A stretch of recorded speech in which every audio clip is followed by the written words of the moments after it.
안녕하세요. 미부기입니다. 아시겠지만 최근 증시가 정말 많이 올랐습니다. 이걸 두고 지금 여러 투자자들과 전문가들이 첨예하게 대립하고 있는 상황이에요. 이제 약세장 탈출인이 더 오르니까 사야 한다라는 입장과 반대로 주가 하락을 대비해야 한다는 입장이 대립하고 있습니다. 보통 큰 방향성 나오기 전에 이런 상황이 많이 나와요. 위든 아래든 방향성이 나온다고 생각하고 대비와 대응을 하는 것이 지금 가장 중요하다고 생각합니다. 이거 보시면 지금 지난 2년 동안 가장 높은 과매수 구간에 있다는 데이터예요. 그만큼 어느 정도 시장이 과열되어 있다는 것도 명심하고 투자에 임하셨으면 좋겠습니다. 그래서 오늘은 보험원 위원 연설과 FOMC 회의록 발표 앞두고 있고 최근 매크로 이슈들도 좀 있어서 매크로 환경에 대한 얘기를 중점적으로 드리려고 해요. 거시경제는 조금 어렵게 생각하시는 경향이 있는데 최대한 쉽게 설명드리겠습니다. 지금 주목해야 할 딱 5가지만 말씀드릴게요. 먼저 유가랑 천연가스 보시면 유가 차트 한번 보여드릴게요. 6월을 고점 이후에 이런 하락 추세를 이어오고 있어요. 최근 이러한 유가의 하락분이 CPI에 반영돼서 증시 랠리를 이끄는데 큰 몫을 했다고 볼 수 있습니다. 주목해야 될 점은 최근 중국의 안 좋은 경제 데이터와 이란 핵 합의 이슈가 있는데 이 하락 추세가 이어지는지 아니면 이 저항선을 뚫고 올라가는지 주목해서 보시면 됩니다. 만약 추세선 뚫고 올라간다면 증시에 분명 엄청난 악재라고 보시면 돼요. 유가는 중국의 코로나 정책이나 경제 데이터 등에도 민감하게 반응하기 때문에 꼭 시장 변수들 같이 확인하시길 바랍니다. 천연가스도 같이 보셔야 돼요. 유가와 반대로 천연가스는 최근 급등하면서 거의 전고점 수준에 있어요. 지금 이 수치가 14년 만에 최고치 수준입니다. 천연가스가 유가만큼 많은 변수를 가지고 있지는 않지만 에너지 가격의 흐름이 극단적인 양상을 띠고 있다는 점은 눈여겨볼 만해요.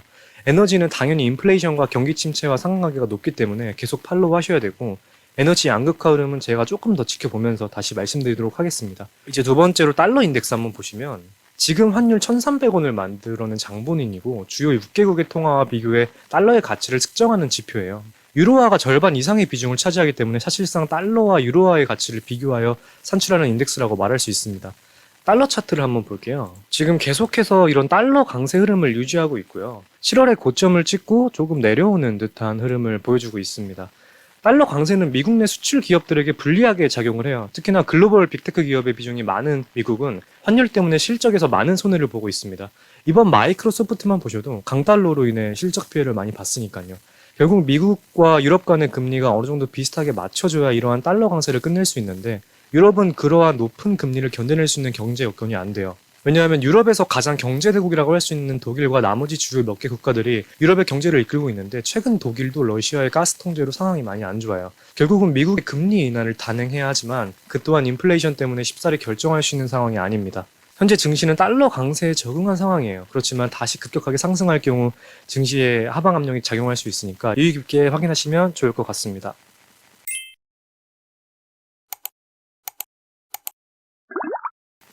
이제 10년물 국채 금리 한번 말씀드릴게요. 저번 영상과 제 채널 커뮤니티에 10년물 금리 관련해서 언급을 한번 드렸어요. 그래서 핵심만 좀 빠르게 말씀을 드리면 10년물 국채 금리 차트이고요. 6월에 고점을 찍고 쭉 내려오다가 최근 저항선을 돌파했습니다. 그리고 혼조세를 보이고 있어요. 최근 증시가 전약 구강의 패턴을 보여주고 있고 동시에 장중 변동성이 커지고 있어요. 10년물 금리 같은 경우 증시랑 디커플링 현상이 두드러지고 있는 만큼 같이 모니터링하면서 시장 상황 체크하셔야 됩니다. 이제 미국 장단기 금리차 말씀드릴게요. 10년물과 2년물 차이와 10년물과 3개월물 차이 이 두 가지를 한번 말씀드리겠습니다. 먼저 이거 보시면 10년물 금리와 2년물 금리의 금리 차인데 역전이 지금 2개월째 지속되고 있어요. 마이너스 0.43%까지 내려가면서 완벽한 역전 상태에 도달한 상황이고 하락 추세는 여전히 이어지는 중입니다. 쉽게 말해서 10년을 기다렸다가 받는 이자보다 2년을 기다리고 받는 이자가 더 큰 상황인 거예요. 이 정도 수치는 세계 금융위기 전보다도 낮은 수치이고 거의 닷컴 버블 폭락전과 비슷한 수준입니다.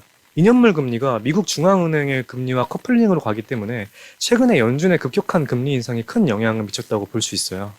그리고 이거는 10년물과 3개월물의 금리 차입니다.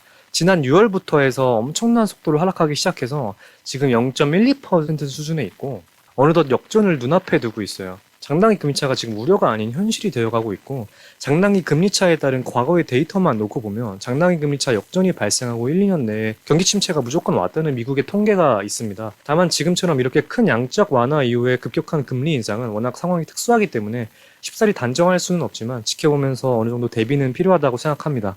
마지막으로 기대 인플레이션 말씀드릴게요. CPI, PCE와 더불어 연준에서 중요하게 보는 인플레이션 지표예요. 이거 보시면 장기 인플레이션의 척도라고 할 수 있는 10년 기대 인플레이션율입니다. 한때 3% 정도까지 올라가긴 했으나 지금은 2.5% 정도로 안정적인 모습을 보이고 있어요. 미래의 가격이 더 오를 것 같다는 심리가 계속해서 꺾이고 있다는 것은 증시에 분명히 좋은 신호입니다.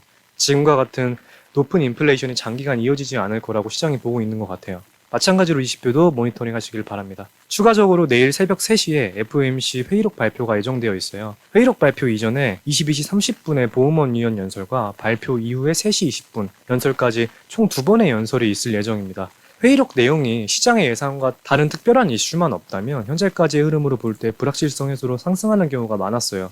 다만 발표 전후에 있는 이 2번의 연설은 좀 이례적인 상황이라 어떠한 발언을 하는지 주목해서 확인하셔야 됩니다. 내용에 따라 변동성 확대될 수 있으니까 참고 부탁드리고, 오늘은 증시 기술적인 부분은 따로 말씀은 안 드렸는데 지켜보면서 추세가 깨지거나 특이사항이 있으면 즉각적으로 말씀드리도록 하겠습니다. 그럼 오늘도 영상 시청해주셔서 진심으로 감사드리고 도움이 되셨다면 구독과 좋아요 부탁드리겠습니다. 궁금하신 점이나 다뤄줬으면 하는 내용 댓글 남겨주시면 확인 후 답변 드리겠습니다. 감사합니다.